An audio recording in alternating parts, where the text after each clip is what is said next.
All right, welcome to another video on belief and attitudes and assumptions. I'm Chris DeBeal, and I'm wearing a lab coat because I watched the show House, and my colleague Robin verified and signed off that I watched House, and now I'm a doctor practicing medicine. If that's true, how would you feel to be my first patient? If you're like, I don't want to, well then, what do we have to do with that with the classroom? And here's my point. A lot of times many times people come from outside the field, business, medicine, but then they come into the classroom. That's a whole new way of thinking. But a lot of times people think that I have a degree equals that I'm able to teach. Our point to you is that teaching is its own profession, with its own vocabulary, its own unique nature. It's a science of human learning, and that's what we want to share with you today. Because what we want to get with you in this particular short video is that what you believe dictates what you're going to do, or determines or influences what you're going to do in a classroom. So what I want to share with you right now in this video are several points that I have on the board behind me. So again, when we practice in medicine, because I watched the show House, just because we watched people in the classroom give a test, we need to know how to make a test. But it all starts with belief and attitudes about what testing is to you. Let's start. So here's a little drawing I have that belief and assumptions, that kind of relates to opinions, attitudes, and actions. So as a human, we operate on the world of assumptions. We assume that, hey, you know what, my key worked in my house yesterday, and I'm going to assume it's going to work later when I go home. So we have a lot of assumptions about the world. I sit in a chair, I'm going to assume it's going to hold. I have students, I assume they're willing to be there. But again, we're operating on assumptions that may or may not necessarily be reflective of reality. And that's what we want to do.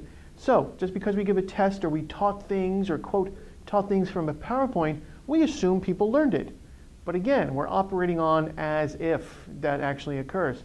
What we want to get you to do is think about those beliefs and assumptions. Where do they come from? Why do you have a certain beliefs? And so forth. So again, we have to realize that we operate on beliefs about teaching, about learning, about students, about curriculum, about what we think our role is. And so then we make assumptions about those beliefs. Well, I assume I have to cover things. I assume students are going to respond positively. I assume I'm here from 9 to 5. I assume my class only goes so far. So I have a lot of assumptions. But again, we want you to clarify those assumptions. Realize that we operate on assumptions, and then kind of get an idea, maybe are these assumptions correct, not correct? Can I modify them? Because again, what we hold as opinions. Well, I don't like this, or I don't like that, or my attitude is, I don't need to know this. Those are predicated on a lot of assumptions. So a lot of times when I look and I work with faculty and I see what a person may or may not be doing, let's say there's 3 hours worth of PowerPoint, well, it's not the act of doing the PowerPoint, it's more about what they think and believe about why they're doing the PowerPoint. And a lot of times I find that they falsely believe that they may have to cover the entire textbook, because they may read the CCD in a certain way that it says chapters 1 through 5 in week 1. Well, we want to share with you, and we do this at the seminar live, is that that's not necessarily all true. That all chapters are not created equal, and all sections in a chapter are also not created equal. That's an assumption. But again, we want to empower you to actually realize that a lot of times we assume things that are not necessarily accurate or true. But first starts with realization that we have assumptions in the first place. And that a lot of times what we do, all the PowerPoint, are based on some assumptions that may not necessarily be true. So part 2 here kind of relates to that. So what I wrote here is what you as an educator believe influences how you act in and out of the classroom. So what you believe as an educator, and I'll take this here. So what you as an educator believe influences how you act in and outside the classroom. That is an assumption of assumptions. And again, that's what we want you to assume, and then helps you help yourself to kind of clarify that. So for example, as if you believe you have to cover all of the chapter 5, then you will make that happen. And then that becomes your reality. And then what we find is that a lot of times people go, I have no time to develop further, I do things out of habit, but are those habits actually accurate? And we want to give you the power to kind of reflect on those habits. Is there a more effective way to get the students to know what they need to know in your class? Do you teach by objectives, or It says chapter 5. I'm going to cover all of chapter 5 because, and I quoted the word cover because that too is negative. And we want you to realize that covering, what am I doing now? I'm covering the board.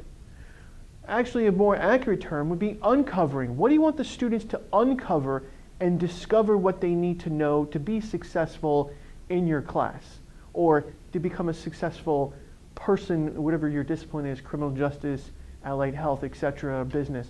So what do you want the students to know and uncover rather than trying to cover? Because cover itself means I'm hiding things, or it implies a lot of unrelentless facts and there's no order. It's just covering a lot of material.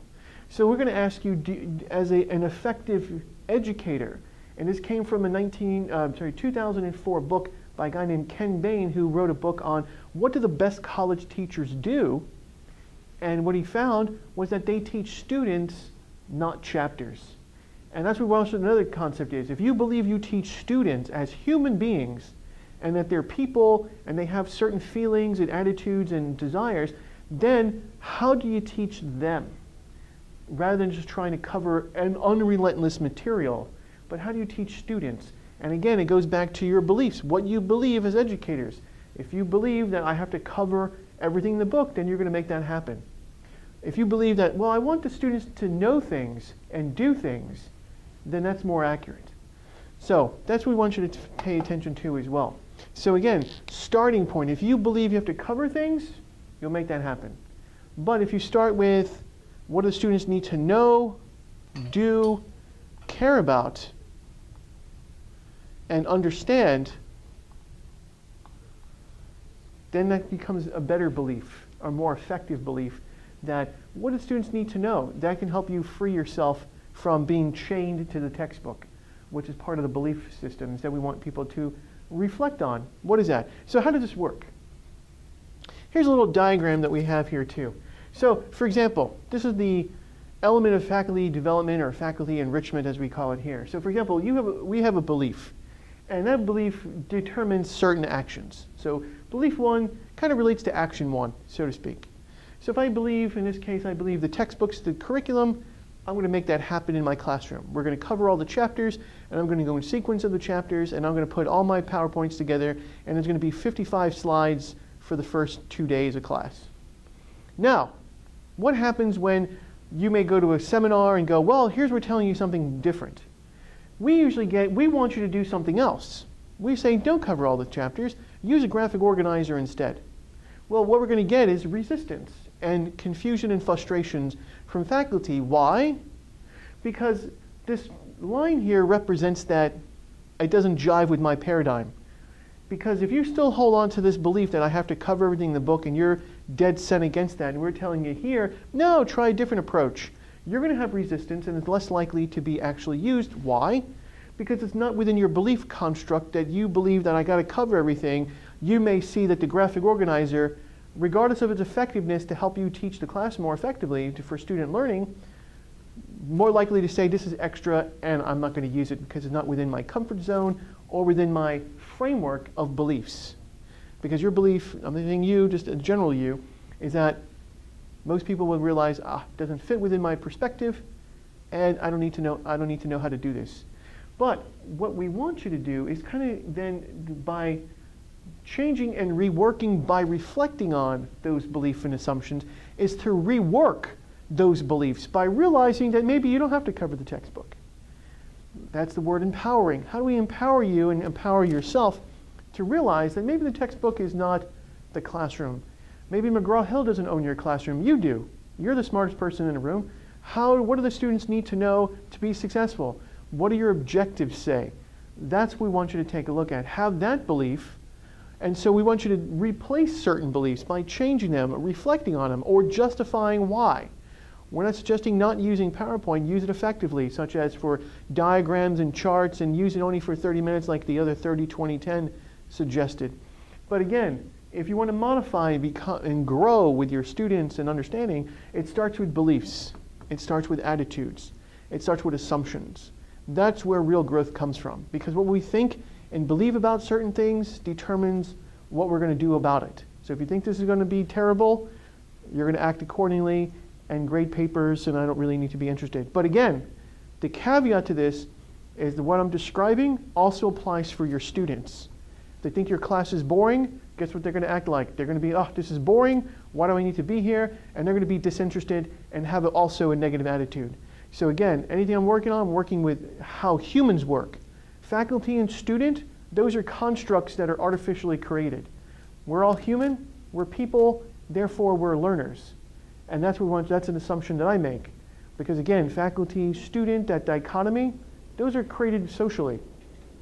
And so again, kind of pay attention to what I'm saying here in the sense that this also applies for your students.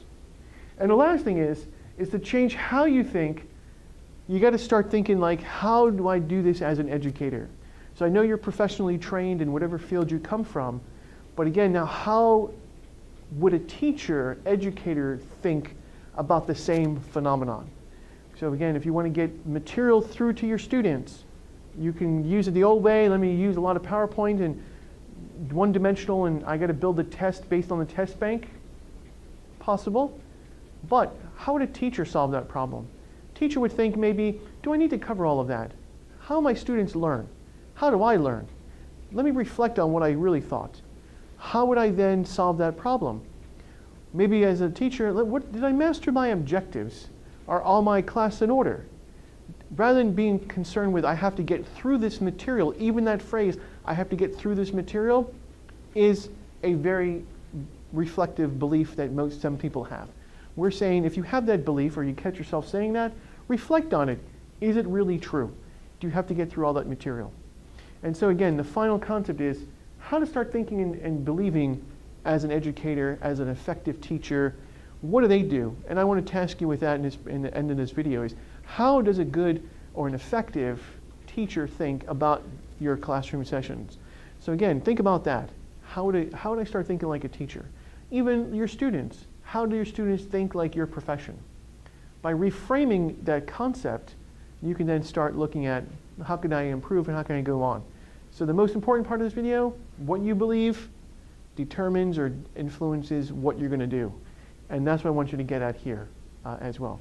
So thank you for your time, and hopefully you pick this up. And again, what you believe will influence what you're going to do. Have a good day or night.